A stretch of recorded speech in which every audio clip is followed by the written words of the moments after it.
क्या कुलदीप फागना जी कुलदीप लिखना पसंद करेंगे? अब खाली बताने से कुछ नहीं होगा। तो विकास भी तो सरकार कर रही है। नहीं, कैसा विकास है? आज हरियाणा पे 10 साल पहले 50,000 करोड़ कर्ज था ऑन रिकॉर्ड। आज हरियाणा में 5 लाख करोड़ कर्ज है। अपराध बढ़ रहा है, करप्शन बढ़ रहा है, बेरोजगारी बढ़ रही है। अभी तो धर्म की आड़ में ये सब चीज़ें गलत हो रही हैं। नमस्ते, मैं अजय चौहान, आप देख रहे हैं संस्कृति न्यूज़। जाने माने एडवोकेट कुलदीप फागना जी हमारे साथ मौजूद हैं। सर, आपका स्वागत है हमारे संस्कृति न्यूज़ के प्लेटफॉर्म पर। बहुत धन्यवाद सर, धन्यवाद जी। आज किस विषय में चर्चा करने का मन हुआ है? काफ़ी लोग आपको पहले भी हमारे पॉडकास्ट में देख चुके हैं। मेरी सोच तो सर यही है कि जो आज जितना मैं समझ पा रहा हूँ, राजनीति 2 हिस्सों में बट गई है। एक वो हिस्सा है जिसमें भगवान राम के नाम पे राजनीति की जा रही है, और एक वो हिस्सा है जो राम के विरोध में राजनीति की जा रही है। इसके बीच में कहीं ना कहीं रोज़गार, शिक्षा, व्यापार, डेवलपमेंट, ये सभी मुद्दे गौण हो रहे हैं। अपराध इसके बीच में बढ़ रहा है, महंगाई इसके बीच में बढ़ रही है, प्रदेश पे कर्ज बढ़ रहा है, रुपए की वैल्यू कम हो रही है। जो मुद्दों पर राजनीति ना होकर वो राम के पक्ष और राम के विरोध की राजनीति होकर रह गई है। तो इसमें क्या दिक्कत है? अगर भगवान का प्रचार कोई पार्टी या कोई संघ कर रहा है तो आप विरोध में क्यों? नहीं, मैं विरोध में नहीं हूँ। मैंने ऐसा नहीं कहा कि वो गलत है। मैंने कहा कि जो लोग आज सत्ता में हैं भगवान राम का सहारा लेके, उसके नाम के कारण, तो उसके अलावा भगवान राम के अलावा उन्हें जो चीज़ समझनी होंगी वो जनता के जो मुद्दे हैं, चाहे रोजगार है, चाहे व्यापार है, शिक्षा है, शहर में बढ़ता हुआ अपराध है, रुपए की गिरती हुई वैल्यू है, प्रदेश में बढ़ता हुआ कर्ज है, उन मुद्दों के बारे में भी जवाबदेह उन्हें होना पड़ेगा।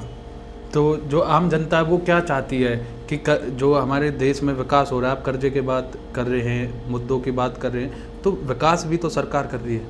नहीं, कैसा विकास है? आज हरियाणा पे 10 साल पहले 50,000 करोड़ कर्ज था ऑन रिकॉर्ड। आज हरियाणा में 5 लाख करोड़ कर्ज है। पिछले 10 साल में प्रदेश पे 10 गुना कर्ज बढ़ गया। ये कैसा डेवलपमेंट है? रोड भी बने हैं, इंफ्रास्ट्रक्चर डेवलप हुआ है। रुपए की वैल्यू आज से 10 साल पहले 55-56 रुपये थी, आज लगभग 100 रुपये के आसपास डॉलर के मुकाबले पहुंच गया है। मतलब एक प्रतिष्ठा होती है, इससे एक पैसे से पता चलता है कि इस देश की कितनी प्रतिष्ठा है। तो अब मान के चलो अंतर्राष्ट्रीय बाजार में इस देश की प्रतिष्ठा कितनी गिर दी गई है। जी जी, अंतर्राष्ट्रीय बाजार की बात कर ले, देश को खुद प्रधानमंत्री जी भी आगाह कर रहे हैं कि गोल्ड ना खरीदे और पेट्रोल डीजल का कम उपयोग करें, पब्लिक ट्रांसपोर्ट का ज़्यादा उपयोग करें। किस तरीके से देख रहे हैं आप? नहीं, प्रधानमंत्री जो कह रहे हैं मुझे लगता है कि उस चीज़ को लोगों को फॉलो करना चाहिए। बट मेरा ये मानना है कि जो सरकार होती है, प्रधानमंत्री होते हैं, जो लीडरशिप होती है, उनका काम लोगों को मार्ग दिखाना नहीं होता, बताना नहीं होता, उनका होता दिखाना। पहले खुद उस पर चलें। अब खाली बताने से कुछ नहीं होगा। जो पॉलिटिशियंस हैं, बड़े अफसर से आई है, वो उसको फॉलो करें, वो साइकिल पे यूज़ करें या जैसे भी आए जाएं, डीजल पेट्रोल को पहले खुद खपत कम करें। ऐसा नहीं खुद के 100-100 गाड़ियों काफिले चल रहे हैं, 20-20 के चल रहे हैं, 5-5 के चल रहे हैं, और जनता से आह्वान किया जा रहा है। मैं उसके खिलाफ हूँ। पहले वो खुद को उसको फॉलो करें, और ताकि जनता के बीच में एक अच्छा मैसेज जाए और जनता उसको फॉलो करे। आप अभी कह रहे थे कि देश में खाली राम के नारे लग रहे हैं और देश में धर्म की बात पर राजनीति हो रही है। क्या आपको एक ही पार्टी दिखती है जो धर्म के नाम पर राजनीति कर रही है, कास्ट के नाम पर राजनीति कर रही है? नहीं, मैंने ऐसा नहीं कहा राम के नारे लग रहे। मैंने कहा 2 तरह की राजनीति रहेगी, राम के पक्ष में और राम के विरोध में। अगर विकास कहीं इसके बीच में से गायब हो गया है, इसके बीच में से गायब हो गई हैं वो चीज़ें जो ज़रूरी थी, इसके बीच में पनप रहा है अपराध पनप रहा है, इसके बीच में देश पे कर्जा पनप रहा है, इसके बीच में जवाबदेही ख़त्म हो रही है। जो भी कोई, अगर आप हर बात अगर आज सरकार से कोई सवाल करते हो तो आपसे एक सवाल कह दिया जाए, देखो दो पक्ष हैं। एक पक्ष है जो इस देश में ब्राह्मणवाद के खिलाफ है, वो भगवान राम को गाली देता है, ब्राह्मण को गाली देता है, वो गाली देता है रामचरितमानस को, वो मनुस्मृति को जलाता है, और इससे भी आगे बढ़ गए हैं लोग अपने स्वार्थ में। एक राजकुमार भाटी है, वो तो इवन यहाँ तक कह रहा है कि जो ये जाट कम्युनिटी है और जो गुजर कम्युनिटी है, इनके एक औरत के 5-5, 6-6 पति होते हैं। तो आप मान सकते हो कि राजनीतिक गिरावट कितनी स्पीड से बढ़ रही है। आज आदमी पॉपुलर होने के लिए, मतलब आज अपने स्वार्थ के लिए, सिद्धांत खत्म हो गए हैं, स्वार्थ जिंदे हैं। तो मैं सिर्फ इतना आपका ध्यान आकर्षित करना चाह रहा हूँ कि जो मुद्दे हैं, जैसे महंगाई बढ़ रही है, लगातार बढ़ती जा रही है। पिछले जो आज से 10 साल पहले थी महंगाई, आज उससे कई गुना बढ़ गई। जो पहले करप्शन था उससे करप्शन कई गुना बढ़ रहा है। जो अभी देखो ना, कृष्ण पाल जी हैं सांसद अपना यहाँ से फरीदाबाद से, वो खुद अधिकारियों से कह रहे तुम्हारे कीड़े पड़ेंगे, जितना तुम करप्शन कर रहे हो तुम्हारे कीड़े पड़ेंगे। मतलब देखो कि आज सरकार या ये कितना मतलब जो अफसरशाही है या करप्शन है कितना हावी है कि मतलब लोग एक दूसरे को, सरकार के लोग सरकार को कोस रहे हैं। तो मेरा सिर्फ कहने का मुद्दा ये है कि मुद्दे जो रहने चाहिए वो रहने चाहिए, जैसे महंगाई है, जैसे शिक्षा है, जैसे रोजगार। अभी एक पार्टी बनती है कोई कॉकरोच पार्टी, कॉकरोच जनता पार्टी, और करोड़ों फॉलोवर्स हो जाते हैं उसके एक रात में ही, एक दिन में ही। तो वो इतने फॉलोवर्स, मतलब ये मान के चलो देश में बेरोजगारी कितनी है। तो मुद्दे इस तरह के होने चाहिए, मेरा ये मानना है। जैसे बेरोजगारी मुद्दा होना चाहिए, शिक्षा मुद्दा होना चाहिए, रोजगार जो है इस तरह के मुद्दे हों, व्यापार हो, अपराध घटे, इस तरह की चीज़ों पर जोर होना चाहिए, मेरा ये मानना है। कौन सी पार्टी, आप सिद्धांतों की बात कर रहे हैं कि सिद्धांत नहीं है, कौन सी पार्टी ऐसी लग रही है जो सिद्धांतों पर बात करती है, आपको दिखाई दे रही है?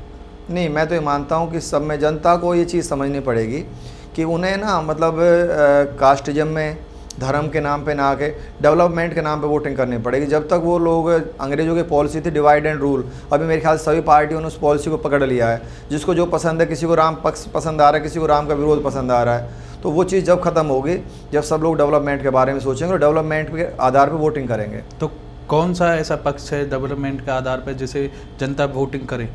आज के परिदृश्य में मैं समझ रहा हूँ कि ये मुद्दे गौण हैं, और आज तो दो ही चीज़ें रह गई हैं, एक तो धर्म के पक्ष में और एक धर्म के विरोध में। मैंने वो बात आपकी सुन ली, आपने कहा भी है, लेकिन आज ऐसा कौन सा विकल्प है जनता के पास जो डेवलपमेंट के नाम पर वोट मांग रहा है? मुझे अभी ऐसा कोई विकल्प नज़र नहीं आता हाल की राजनीति में। जब तक कि जनता एक ऐसा मन नहीं बनाएगी कि जो पार्टी अगर हमें अच्छा कैंडिडेट नहीं देगी तो हम क्या करेंगे कि हम किसी आज़ाद को वोट दे देंगे, हम किसी भी जाति को वोट दे देंगे, किसी को भी अपने बीच से नेता बना देंगे, MP बना देंगे, विधायक बना देंगे, मुख्यमंत्री बना देंगे। जो इंसान विकास की बात करेगा, जो डेवलपमेंट की बात करेगा, जो रोज़गार देगा, जो समाज की, शहर की, देश की प्रतिष्ठा को बढ़ाने का काम करेगा, हम उसके साथ रहेंगे। तो ये तो एक जनता ही इस बदलाव को ला सकती है। पार्टियों की जो मनोदशा है वो मुझे इस टाइम अच्छी नहीं लग रही। तो जनता खुद रेवड़ी मांग रही है, खुद पार्टियां, मोदी जी कई जगह पर अपनी ये कह देते हैं कि हम फ्री नहीं देंगे, फ्री की रेवड़ियाँ विरोध में बोल देते हैं, पर कई राज्यों में खुद वो दे रहे हैं, जनता खुद मांगती है। फिर बात वहीं आ गई ना कि कौन ऐसी पार्टी है, कौन ऐसा विकल्प है जनता के पास जो कि सिद्धांतों पे बात करे, डेवलपमेंट पे बात करे, देश की तरक्की पर बात करे। आप कोई विकल्प बता के जाइए। जनता को ये बात समझनी पड़ेगी कि जो ये रेवड़ी बांट रहे हैं, ये देश पर कर्ज ले लेकर रेवड़ी बांट रहे हैं, और वो जनता के ऊपर ही कर्ज पड़ रहा है महंगाई के रूप में। जब जनता इस बात को समझेगी कि जब तक हमें रोज़गार नहीं दिया जाएगा, अगर ये फ्री रेवड़ी चक्कर में वोट करते रहेंगे तो इस तरह तो हमारे ऊपर ही कर्ज बढ़ता रहेगा, और जब कर्ज बढ़ता रहेगा, रुपए की वैल्यू ख़त्म होती रहेगी, देश पे प्रदेश पे कर्ज बढ़ता रहेगा, तो एक दिन तो देश के और बहुत बुरे श्रीलंका और पाकिस्तान जैसे हालात हो जाएंगे इस देश के। तो आप मान रहे हो कहीं ना कहीं जनता की खुद की कमी है? मैं कह रहा हूँ थोड़ा समझना पड़ेगा जनता को। मैं समझ रहा हूँ थोड़ा समझना पड़ेगा कि वो जो वोटिंग करे वो डेवलपमेंट के नाम पे करे और सही इंसान को करे, पार्टी और चेहरा और जाति देख के ना करे। जी, जाति कास्टिज्म कितना देश को तोड़ रहा है?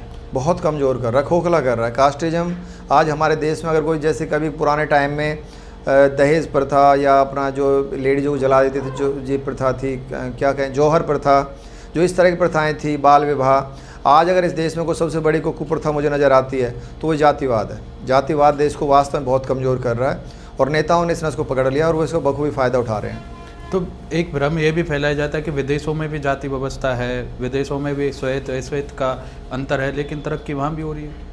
नहीं, श्वेत अश्वेत का अंतर पर इतना जातिवाद कहीं नहीं जितना यहाँ है। ऐसे जाति के नाम पे कहीं वोट नहीं डल रहे, या जाति के नाम पे कहीं वोट नहीं मांग रहे, धर्म के नाम पे कहीं राजनीति नहीं हो रही।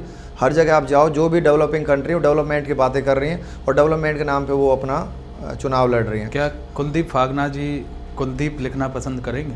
हाँ, मुझे कुलदीप कहो, कुलदीप सिंह कहो, मुझे उससे कोई इशू नहीं। मेरे लिए कास्टिज्म कोई मुद्दा नहीं है। मेरे लिए एक ही मुद्दा है, हम सब भारतीय बन के रहें, और वही इस देश के हित में है। और जब हम सब भारतीय बन जाएंगे तो समस्याएं अपने आप कम होना शुरू होंगे। कुलदीप जी, राघव चड्ढा जी को जनता देख भी रही थी, और जो आप बातें कर रहे हो शायद डेवलपमेंट को लेकर या आम जनता की बातों पर बात करने को लेकर वो कर रहे थे, पर फिर से भारतीय जनता पार्टी में जाना, आम आदमी पार्टी से, इस तरीके की बातें आप कर रहे हैं, कोई प्रेशर आता है आप लोगों पर? नहीं, निश्चित तौर पे दिक्कत रहती होंगी। देखो, दिक्कतें तो हैं उन लोगों को जो लोग सरकार के खिलाफ बोलते हैं। उन्हें कहीं ना कहीं किसी ना किसी तरह साम दाम दंड भेद किसी ना किसी तरह से वो लोग अपने फेवर में लेते हैं, या उनके बोलती बंद करते हैं ताकि आम जनता जागरूक ना हो सके। और अभी आप देख नहीं रहे, जो अभी जनता कॉकरोच पार्टी बनी है, इसके सभी प्लेटफॉर्म से इसकी सारी चीज़ें, एक्स हैंडल वगैरह सब ब्लॉक कर दिए गए।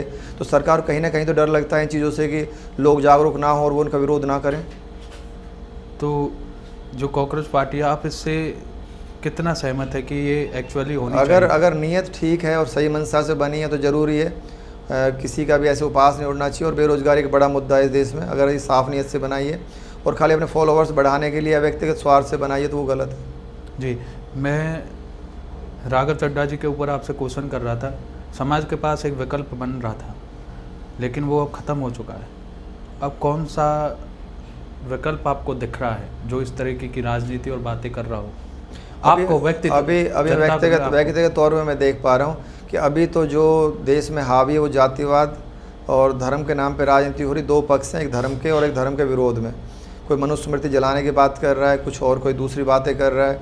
मतलब कहीं ना कहीं समाज को फाड़ने की बात हो रही है, डेवलपमेंट की कोई बात नहीं कर रहा। तो विकल्प नहीं है, मुद्दा काफ़ी है। हाँ, मुद्दे हैं पर विकल्प नहीं है। अभी मुझे ऐसा नज़र नहीं आता जो मैं कह सकूं कि आज ये विकल्प है जो धर्म की बात नहीं कर रहा, जो जाति की बात नहीं कर रहा, जो मुद्दे की बात कर रहा है, करप्शन की जो बात कर रहा है, डेवलपमेंट की जो बात कर रहा है, विकास की, शिक्षा की, मुझे अभी नहीं दिखता। अभी तो अपराध बढ़ रहा है, करप्शन बढ़ रहा है, बेरोजगारी बढ़ रही है। अभी तो धर्म की आड़ में ये सब चीज़ें गलत हो रही हैं। एक सोशल मीडिया भी लोग जुड़ना चाहते हैं, जैसे आप कॉकरोच पार्टी के बारे में कह रहे थे, जागरूक होना चाहते हैं, लेकिन सरकार भी रोक लगा रही है। क्या सरकार की मंशा क्या दिख रही है आपको कि लोग जागरूक अगर होंगे तो हमारी सत्ता ज़्यादा दिन नहीं रहेगी? यही हाल होगा। एक दिन बदलाव होगा और युवा को मजबूर होकर सड़क पे आना पड़ेगा और वो हालात अपने हाथों में, लेकिन हालातों को बदलेगा। अगर इनके भरोसे रहोगे तो मुझे सरकार की कोई इंटेंशन नहीं लगती कि वो कहीं युवाओं के लिए चिंतित है। अभी आप देख नहीं रहे, नेट के 2 बार एग्जाम्पल इन्होंने लीक कर दिए। एक बच्चा कितना मेहनत करता है, 22 लाख बच्चों के भविष्य जो साल भर मेहनत करते हैं चौपट हो जाती है। आप समझ सकते हो इनकी इंटेंशन कितनी साफ़ है और वो कहाँ मुद्दा है। क्या कुलदीप जी नेपाल जैसा शासन भारत में चाहते हैं? मैं नेपाल या किसी और देश जैसे कंपेयर नहीं करूँगा। मैं तो जनता से आह्वान करूँगा कि वो बदले, जाति की बात ना करके डेवलपमेंट की बात करे, एक दूसरे को नीचा ना दिखा के, धर्म का सहारा ना लेके भाईचारे की बात करे, प्यार की बात करे और देश के बारे में सोचो। सब भारतीय बने, कास्टिज्म पे ज़्यादा फोकस ना करें। जी, लास्ट में आपसे हम अगर पूछ ले, देश को क्या अब बड़ी ज़रूरत है? देश को आज सबसे बड़ी ज़रूरत है लोग जागरूक हों और वो बात को समझें कि जब तक वो खुद अपने हाथों से इस व्यवस्था को नहीं बदलेंगे, कोई पार्टी या कोई नेता उनके हालात नहीं बदलेगा। सिविक सेंस पे बड़ा सवाल आप उठा रहे हैं। बिल्कुल ठीक है। जब तक जनता इस चीज़ को अपने हाथ में नहीं लेगी, तब तक कोई पार्टी या कोई नेता इस हालात को नहीं बदलेगा। आपने कुछ सोचा है, प्लान किया है एज ए व्यक्तित्व के रूप में कि अगर देश इस राह पे चले, मेरी सोच देश इस राह पे चले तो सुधर सकता है? बात सोच यही है कि जनता इस बात को समझे और जनता वास्तव में इस बात को समझे कि भाई नेता कोई बड़े नहीं होते, ये तो एक बार बन जाते हैं और 5 साल तक सिर्फ अपना डेवलपमेंट करते हैं। देश की डेवलपमेंट से कोई मतलब नहीं है। आपने सही याद दिला दिया। कुछ लोग नेताओं को भगवान समझते हैं। मोदी जी भी कई बार उनके प्रति आता है कि अंधभक्त उनके ज़्यादा हैं। क्या किसी नेता को भगवान समझना सही है? गलत है। आप किसी के फॉलोअर हो सकते हो, फैन फॉलोइंग हो सकती है, भगवान तो भगवान ही है, इंसान भगवान नहीं हो सकता। आपके कोई फैन, आप किसी के फ़ैन हो? मैं जिनका फ़ैन हूँ वो है नहीं। मुझे पसंद है लाल बहादुर शास्त्री, लेकिन अब वो हमारे बीच में नहीं है। मुझे वो नेता पसंद है अटल बिहारी वाजपेयी, आज वो हमारे बीच में नहीं है।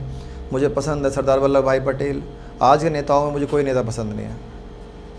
जी, तो हमारे साथ मौजूद थे कुलदीप फागना जी, जिन्होंने देश को एक सजग रहने के लिए कहा कि पार्टियां आती हैं और वोट बैंक बनाती हैं, लेकिन जनता को समझना चाहिए कि कहां आप पिछड़ रहे हैं, कहां आप लुट रहे हैं। जाति के मुद्दे पर काफ़ी बोला उन्होंने, धर्म के मुद्दे पर काफ़ी बोला, भ्रष्टाचार के बारे में भी बात करी कि जो व्यक्ति बात करता है उसे सरकार उसका मुंह बंद कर देती है। ऐसे ही देखते रहें संस्कृति न्यूज़ को, और कुलदीप जी के साथ हम मिलते रहेंगे आपको अपने पॉडकास्ट के माध्यम से। धन्यवाद जी। धन्यवाद, बहुत बहुत धन्यवाद।